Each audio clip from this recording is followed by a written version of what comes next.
The sole reason I got interested in movies is Pulp Fiction. I thought, what on earth is this thing I've just seen? And how does one write something like that? How does one direct something like that? Tarantino's my just all-time favorite filmmaker. Yeah. So enormous privilege. We left the interview and we hung out on the deck, and I was pretty euphoric. Yeah. It felt so fun to get so to special. talk to someone I idolize like that. What a brain. Some crew of mine had come directly from Revenant, or they had quit, or I don't know what they did.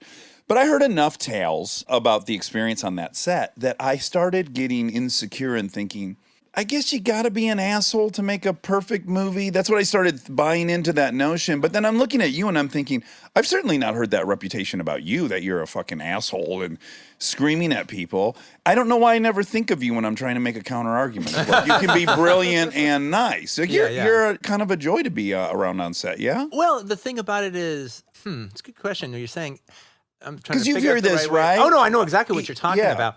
Me, when I'm making a movie, that's one of the happiest times of my life. And I really want the crew, we're like a family. And also, I've made enough movies now that now I've got a bunch of people that I use again and again and again. At least I've been using them, some of them, one in particular, all the way back to Reservoir Dogs, my script supervisor. But everybody else, I've pretty much since the 2000s, I've been working with a lot of them. We just have the best time together. Yeah. And so it's like every 3 years or so, we get back together and we make a movie, and it's amazing. And my whole thing is, especially for the crew members who are coming in who haven't worked with me before, my whole thing is I want them to feel, as we're getting down to the last few weeks of the movie, I want them to feel, oh, wow, the next job's going to suck. Yeah. That's a great goal to give somebody. And it becomes a mantra, all right, that they say to each Yeah. other, like, boy, after this, the next job's going to fucking suck. I don't know. I guess, did that ever even cross your mind as you were like an aspiring director of like, oh, what's the personality type at the helm that can get these amazing results? Did you even worry about that kind of thing? Look, when I was younger, I was like, especially making Reservoir Dogs, I was 28 or so. So like, I couldn't believe they were letting me make a movie. And basically, except for the PAs, everybody on the set was more experienced than I was. Right.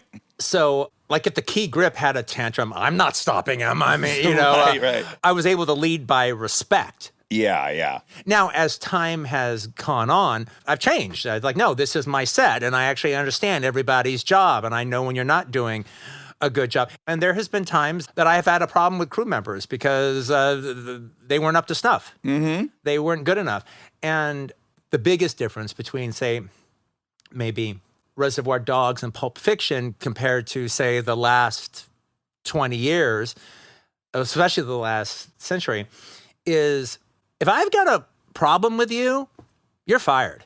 Oh, okay. Yeah, no, I don't got time to fuck around. Okay. No, I'm not talking about somebody messing up for the human error. However, there are some departments, no, that's not okay. Messing up in human error in camera, you're fired. Okay. All right. Okay. Camera is like the Air Force. You're dealing with expensive equipment. And the thing is, if camera fucks up, then everything everybody has done has been a waste of time. Yeah. I mean, absolutely a waste of time. Oh, yeah. The stress on them. There is a slight military aspect to crew dynamics. And the thing about camera is they're the Air Force. They're officers. Every member of camera is an officer.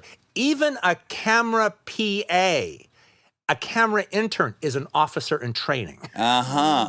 Because they're responsible for the most important machine Yeah. on the entire set. And so even if it's like the cool girl that everybody loves because she's so sweet and she's so charming and she's starting out and it's great, if she gives you daytime film on a nighttime film shot, she's gone. Right. Yeah. And that's the way it's got to be. Of all the people, camera has to know there's a price to be paid for a mistake. I'm so terrified to be in the camera department. But you understand that. Oh, yeah. But when you direct, I think you start getting, of course, I was acting forever. So a lot of these things were blowing over my head or I just wasn't noticing. But You come to find out quickly when you're directing that camera works the hardest of everybody. They're there before lighting, then they're there while they're shooting, then they're moving. Like they don't fucking stop. Lugging those batteries and lugging those my boxes God. up and down hills. Yeah, dolly track, all the shit. Everything's heavy. Everyone's got stuff on their shoulders. And because of that, I gotta say, if I had to give a department the coolest vibe, like guys you want to be stranded somewhere with, or women you want to be stranded, it's got to be camera. Oh, yeah, absolutely. Yeah, your plane goes down over the Andes. If I have a crush on anybody on the set, it's always the camera girls. I'll just get it out there that Pulp Fiction for me is just the #1 movie ever made. That movie and Raising Arizona were the first movies that I saw where, like, Raising Arizona, I was like probably 14 or 15. I was like, why is the chase scene so different? Yeah. When he's I know. you know what I'm saying? Like, he comes out of the pickup truck and you're running through the house. The whole Raising Arizona from beginning to end. Yes. There's something weird going on. And if you're in Michigan like I was and you're young, you're like, Well, why? they're heroes in Michigan. Sam Raimi and the Coen brothers. I mean, they put them on stamps. Yeah, for sure, for sure. But just watching it going like, oh, something's different. Like, something's different about this movie than the other movies I like, and why is it? Prior to that, Smoking the Bandit probably was my favorite movie. But then Pulp Fiction, I saw that, and I was like, how did that happen? I mean, literally, like walking out on fire, like I've heard the 3 best albums of all time, like I just discovered drugs, like everything just going, oh my God, someone figured out how to put on screen how people talk. The whole thing just made me curious in a way I don't think I could have ever gotten curious about film and television. So I just fucking love you. He's not blowing smoke up your ass. It's real. But what you're talking about is like, I mean, I think there's certain key movies, not to necessarily put myself in that group, but I think there are certain key movies like that where it's like something like The Wild Bunch. And you go, well, what the fuck was that? Well, that's a movie. Well, then how come that's not like anything I've ever seen before? Yes. Yeah. It's like those are movies. This is something other. Yeah. And there's magnificent movies, but then there's some that are just, oh no, that's a whole new language. Yes. Yeah. Oh my God, it's so exhilarating. But my favorite thing you do, I think, as a writer, it's the thing I try my hardest to steal or replicate, is the way you start scenes where someone has the power, and through this elaborate turn of events that are so unforeseen and so subtle, and then all of a sudden there's a flip, there's a 180. Now this person has the power. Can we agree that's one of your signature moves? Or just that you're a master at it? Well, you know, that's one of those weird things where it's like, I'm smiling as you're saying that because I've read pieces about myself where they talk about the power dynamic, but unless it's a plot point, that's not necessarily where I'm thinking about as I'm writing the scene. That's just what happens as I'm writing the scene. There's 6 or 7 years between Jackie Brown and Kill Bill, and I wondered, what's your explanation for that? Oh, I'm surprised that more people don't ask that question, actually, because it is an anomaly. Yeah. It doesn't fit. It's like someone forgot to put one in the order. Well, the reason basically was after Jackie Brown, I had got so famous. Yeah. Bob Dylan has a song on the Planet Waves album called Tough Mama. It's a song about an artist dealing with his muse. Mm-hmm. And the muse is a tough mama. Uh-huh. And he has a line at the end, prison walls are crumbling down. There is no end in sight.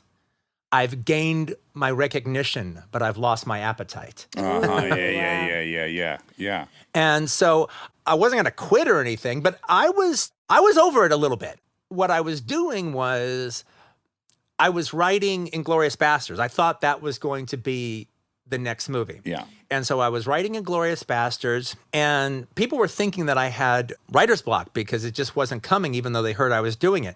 I had the opposite of writer's block. I couldn't stop writing. Okay. And I was a little precious because I knew it would be my first original after Pulp Fiction. Yeah. But I mean, it was just getting bigger and bigger and bigger and bigger and bigger. And I was like, okay, Quentin, get over yourself. What do you say? You're too big for movies? But I mean, I was even thinking at that time, I could do it as a miniseries, but nobody was doing that. Nobody was going to say if that was happening today. Oh, no, right now. Boom, it would be no question. Yeah. It would be no question. Yeah. So I just couldn't stop writing, and I couldn't get the story started because I kept coming up with another cool vignette before we actually get down to the plot. Yeah. And so finally, I put it away.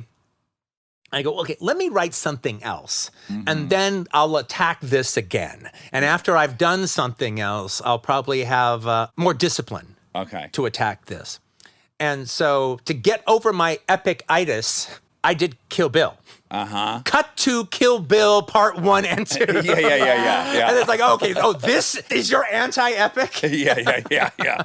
A 4-hour extravaganza. Martial arts extravaganza. What was going on emotionally, though? Because there's two things I thought of in theorizing on what that break was about. One is, if I'm you, Pulp Fiction comes out, it's a paradigm shift, right? All these kind of lackluster attempts at making it start coming out pretty quickly. I'm not going to name them because it's hard to make a movie. So, but we know which movies came out.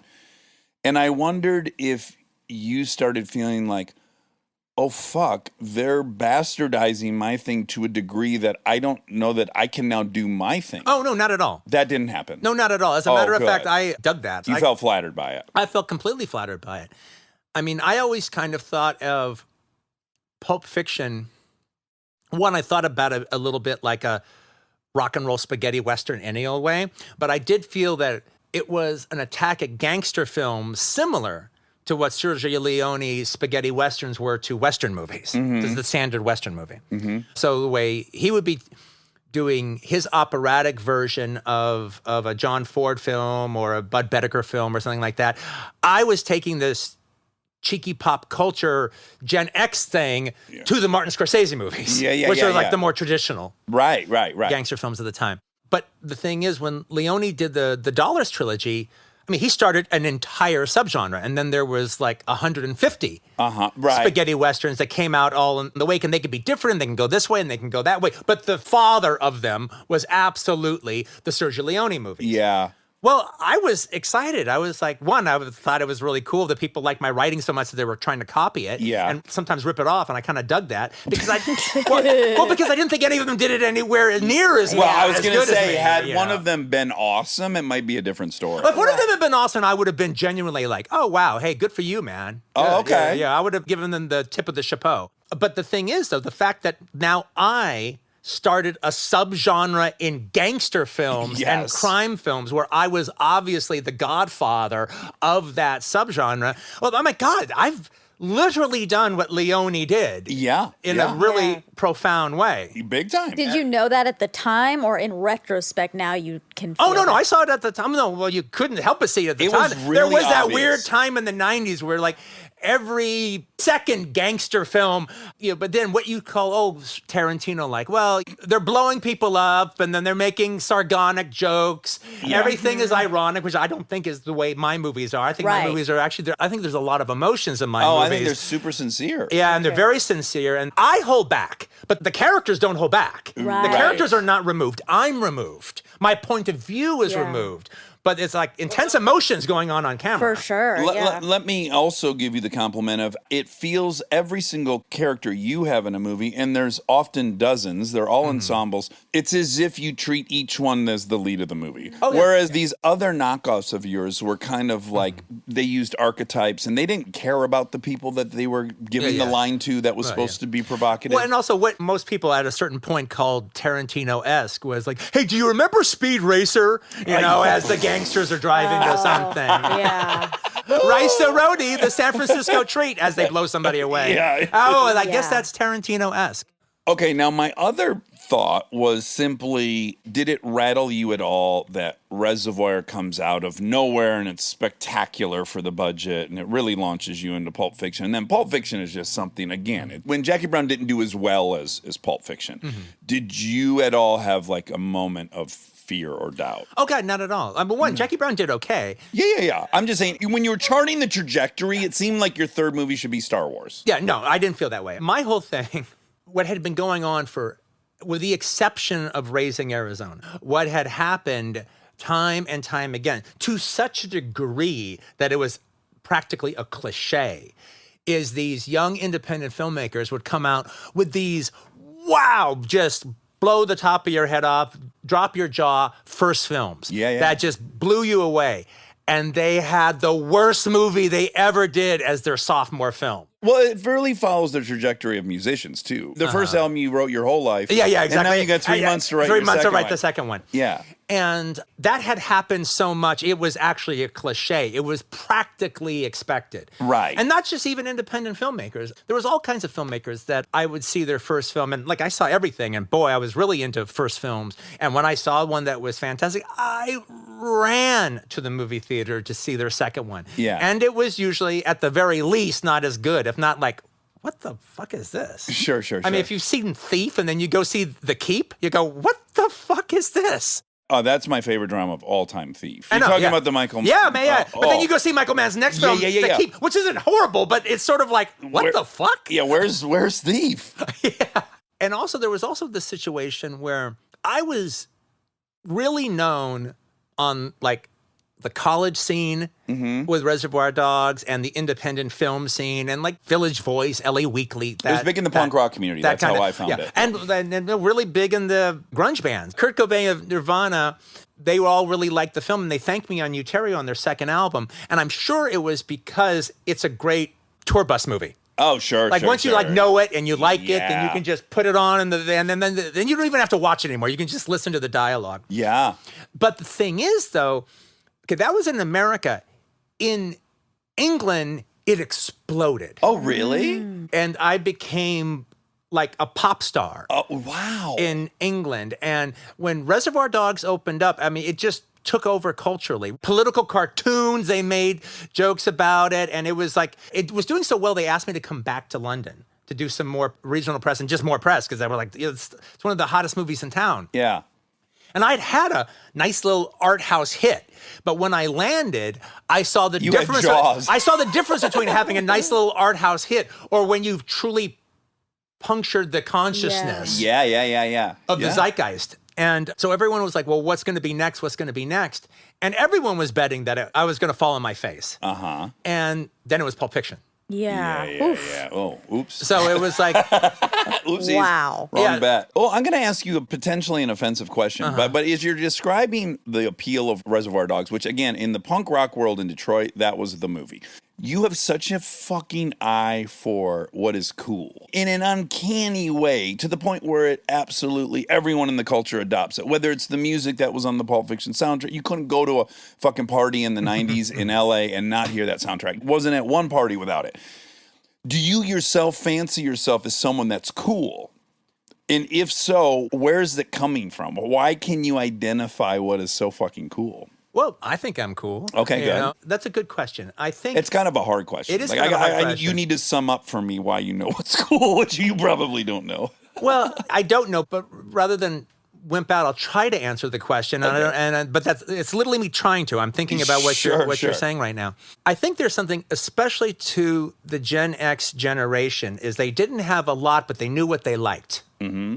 They really, absolutely knew what they liked, and we were all too cool for school. But I wasn't. I wasn't too cool for school. I really, really liked this stuff. Yeah. I could be cynical and flippant about other stuff Well, too. what I was going to say is the reason I say maybe you're not cool in the conventional way is that you are, the most beautiful thing about you is you're so fucking enthusiastic. Yeah, I'm- which is kind of antithetical to cool. Fonzie didn't come in and go like, oh my God, this burger, where'd they get the patty? You know. No, that's true. To me, actually, cool is an aesthetic, not necessarily an attitude. Okay.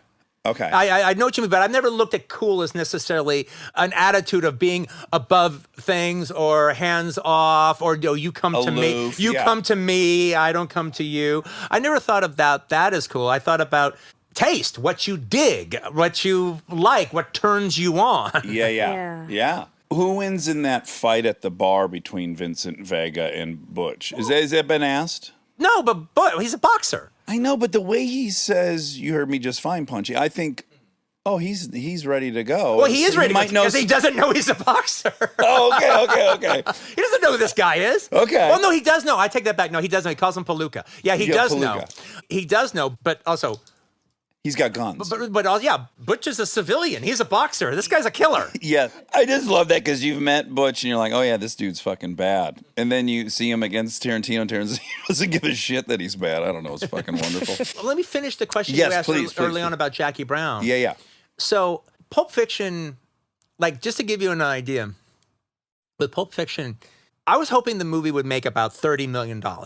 Okay, from an $8 million budget, that was achievable. That would be a decent studio for me doing on a bigger canvas. Yeah. That would be good. That would be really good. I would have been able to make another movie after that. Yeah. And everyone would have made money and everyone would have been very happy with it. I remember around the same time, Damon Wayans came out with that movie, Mo Money. Uh-huh. And that made about $30 million. So I kept saying, Mo Money. That's what we're after the Mo Money audience. Yeah. Yeah, and then my producers were like, okay, but his movie was 97 minutes. You're going to make less money at 2 hours and 37 than Mo Money.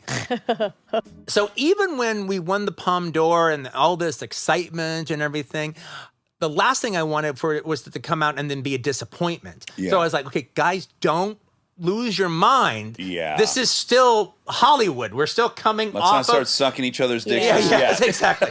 We're still coming off of the 80s. The audience hasn't changed yet. They will change, and this movie will partly change them. Yes. But that hadn't happened yet. So keep it in mind. I had also had the experience with True Romance, where it was like everyone loved it, but the audience didn't know how to take it. But they could have, like, if they've been primed. If they could have gotten it, it could have been huge. Yeah, but it wasn't. Yeah. And it made me think, well, I guess I've got a small audience. I guess that's the way it is. So anyway, when it came to Pulp Fiction, then it comes out and it does what it does, and it becomes this thing. 219 million. Woo! Just a little above 30. Yeah. To me, that's a phenomena. That's nothing I'm ever going to be able to duplicate. That's not going to be my track record. And you had that presence of mind to think that. Absolutely.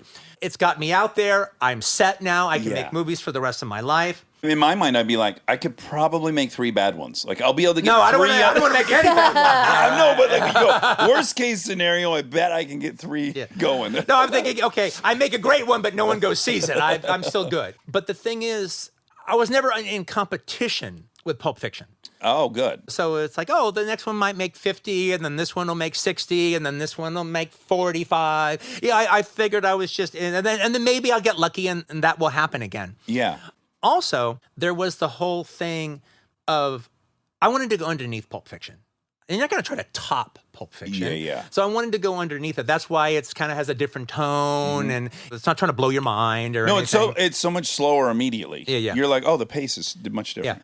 I remember some financier at a film festival or something, he goes, so tell me, Quentin, now that everything is said and done with Jackie Brown, do you regret casting Robert Forster and Pam Grier in the roles? And do you wish you had cast bigger actors in the roles? And I go, well, I mean, I was really happy. Oh, forget about the performances. He's talking simply money. Yes, of course. Okay. And I go, well, I was really happy. A Pam Grier, Robert Forster movie made about $35 million. That's pretty fucking great. And he goes, well, yeah, but that's all you. I go, lucky me. Yeah. Great. Okay, I'm famous enough that I can cast Pam Grier and Robert Forster as the star of my studio film? Yeah. Great. Absolutely. You've worked with so many enormous movie stars at the peak of their powers.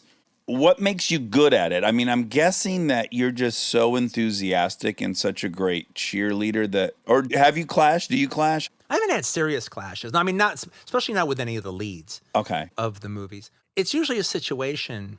I wouldn't want to work with an actor, especially a star situation, that was just completely enamored with me and just wanted to have a Tarantino film in their filmography. I don't mind that being sitting in the back seat or in the rumble seat or something. Yeah. But that can't be the driving reason why they're doing it. It has to be because they read the script and they really like the script. They think it'll make a really terrific movie and they really like their character. Yeah. That's normally is the situation. Yeah. They like the script. They responded to the script. And if you read my script, you can kind of see the movie. Oh, yes, I've read them. For people who have not read scripts, there's a very, very traditional format. Every single script abides by it except for Quentin's. Quentin's, you're like reading prose. It's like you get this 200 pages and the movie's there, but it is not in the format and tough shit. And it kind of reads like novels. Yeah, the most fun I've had reading scripts has been the few of yours that I've read. Yeah. Thank you. All the vibe that's in your movies visually and sonically with the music you choose, it's all in the writing. Like when you read it, it's all fucking right there, which is kind of crazy. So when the actors are coming up, it literally is a situation where they want to play this character. They know the story. They like the story. They like the character. And they know since I wrote it that I know this character. Like when Robert De Niro did Jackie Brown, he's famous for going and finding a real person to base it on, and that's his process. Well, he knew I knew the character. So I was the person he asked questions about. Yeah. And how much, because actors often really love to request that you write something specific or make a change. Is that on the table with people? Well, that's a no. That's a hard one, though. I wouldn't want them to, but I'm just curious. Certainly, here's what I would imagine could happen. Okay, yeah, give me a scenario. So what I had heard about our shared love movie, Raising Arizona, was that Nick Cage and them didn't get along all that well. One of the only experiences they had where they didn't get along that well. Maybe the greatest performance in any of their movies. Absolutely. But what I heard Nick Cage say later, or read, which would make a tremendous amount of sense, is that he said everybody after Raising Arizona had the benefit of Raising Arizona. Oh, yeah, absolutely. And all I had was Blood Simple. So these people are asking me to do some pretty outrageous shit, and they're filming it in a pretty outrageous way for the way he's been making movies. So he's pretty scared. He doesn't know if they know what they're doing. Right, yeah.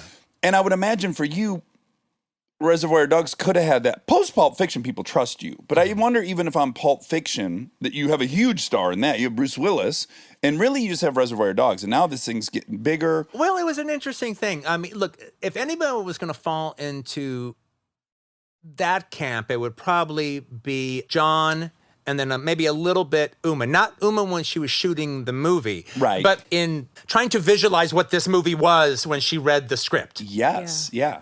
Bruce, it wasn't anything because he loved Reservoir Dogs so much. He was like one of the biggest stars in the world at that time. So I mean, part of the reason the movie was made was because he said yes to it.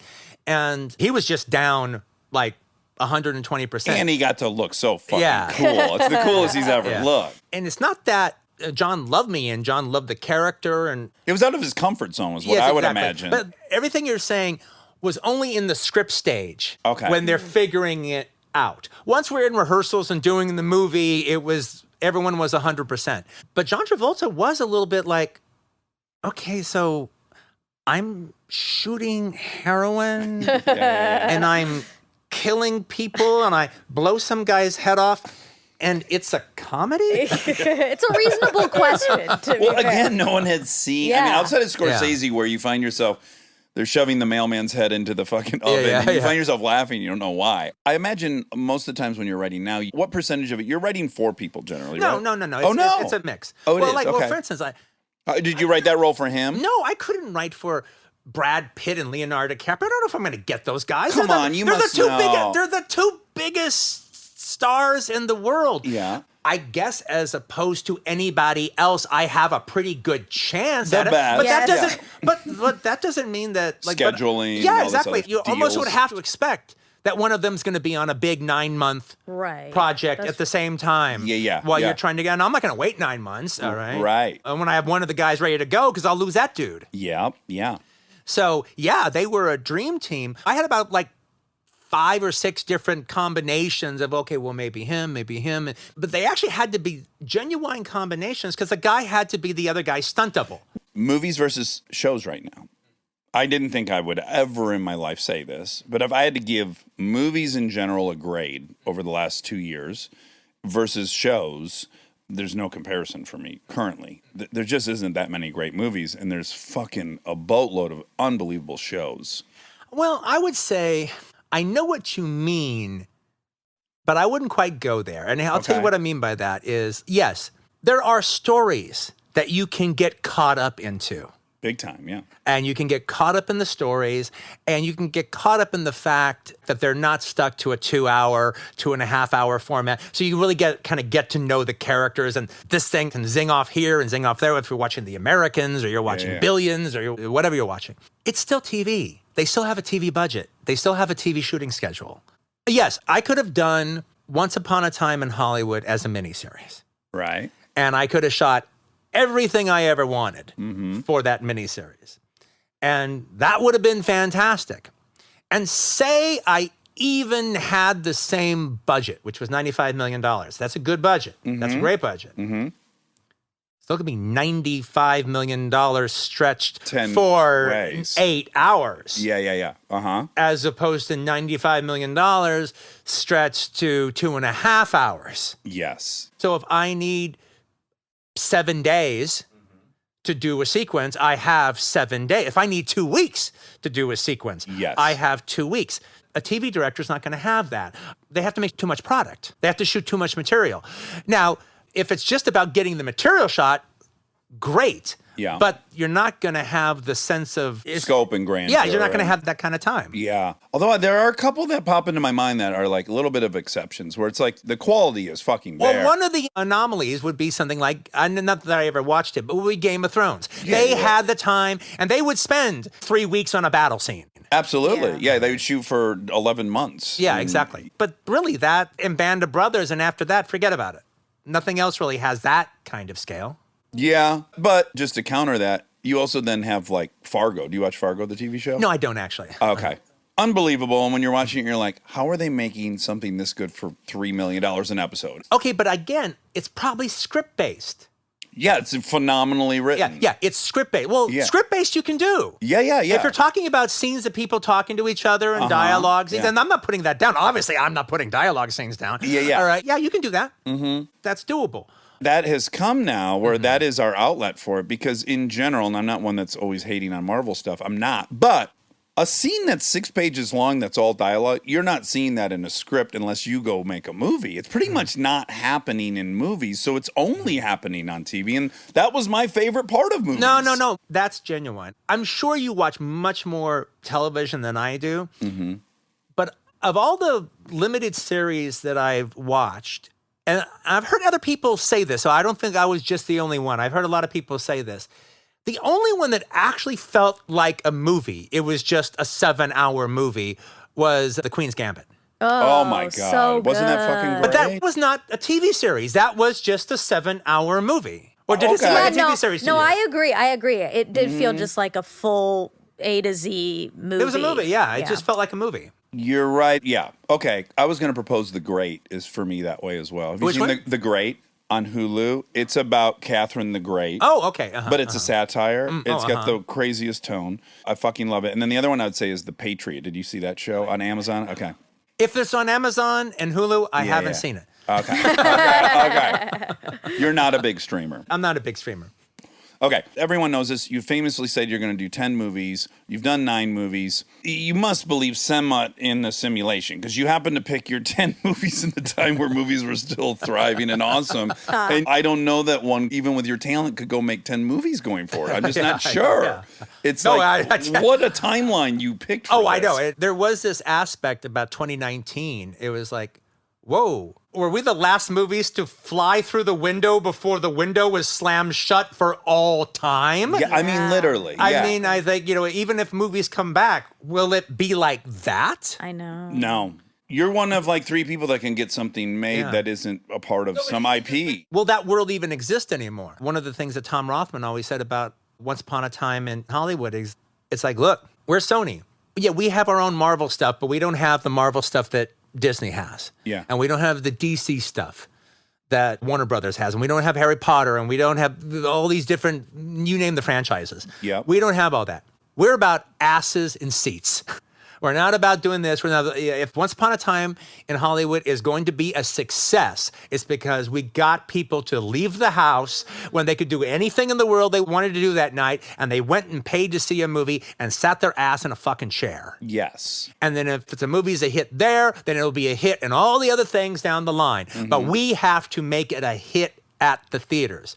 Is a $300 million take on a movie like Once Upon a Time in Hollywood, which was only 2 years ago, is that possible in the future? I do not know. And about asses and seats. I'm not saying a movie like that can't make $300 million, but can it make it from just movie ticket sales alone? Yeah. Not streaming, not this, not that. When you're particularly good at something, Yeah. it's not a big deal to you because it comes too easy to you. Yeah. It's like, I just get the characters talking, and it's seemingly as if they do all of the work. Yeah. And I'm just like, I'm the court stenographer writing it down. Yeah. I am so reluctant to say I relate because I am no way think I'm the writer you are. But as someone who's written many, many screenplays, there are characters within the things I write where it's like, I can't wait for it to be their turn because I can just diarrhea for the rest of my life as this person. Right, exactly, yeah. You know what I'm saying? And then there's a couple people who's like, I got to kind of work out what they would say. But then this person and this person, these little touchdowns. And usually when you have to work out something that they have to say, it's because they got to tell the story. Yes. Now, you got work to do. Yes. Now, how do I get them to do the work so it's not standing out? I so hate exposition that I bury my exposition inside of 20-minute rambling scenes so you do not realize you're being told exposition. Right. You think it's just the random nothingness that they've been talking about through the whole 20 minutes. It's only 20 minutes later that you realize you had been told a plot point that's going to mean something to you later. Yeah, it's but masked. it's never, here it comes. Yeah. Right. But when you have, like me, the luxury to have 20-minute scenes, well, yeah, you can bury shit. Yeah, a lot of real estate. Can you think of a very favorite character whose speeches you liked writing the most? Can I guess? Go ahead. I'd have to imagine it's a Christopher Waltz or it's a Sam Jackson. It's both. It's Okay. Yeah. Good job, Dad. Yes. It would be Colonel Hans Landa or any of the Sam Jackson. Yeah. I would put a third one in there. Okay. Christopher Walken's speech in Pulp Fiction. Oh, yeah. Knowing I was writing that for Christopher Walken, it was the longest speech I've ever written. It's 3 pages long. Yeah. So what we must discuss before you leave is Fred Raskin, your editor. Yeah, Fred. Who's a friend of mine. He edited the first movie I directed. Oh, he was one of the editors on, and I just excellent, yeah. fell in love with him. And he loves Stern, as we know, and you were kind enough to bring him up on Stern, which I was I'm so happy for Fred. Oh, right I know. now. I was so happy for Fred. Yes. And then even when, like, how cool Howard was, because I brought him up and he's like, hello, Fred. Oh, my God. You gave him a shout out. So Fred is spectacular. Really oddly, we just were talking. I guess Vincent D'Onofrio. It just came up when we were talking about how women have had a better role editorially than they have in the rest of the business historically. Like there's some magic. I guess Scorsese and his editor, and then you and Sally obviously had some just beautiful thing. Yeah. And when she died so unfortunately, I wonder creatively did you have any panic just to have done everything with her and to have the relationship you guys had?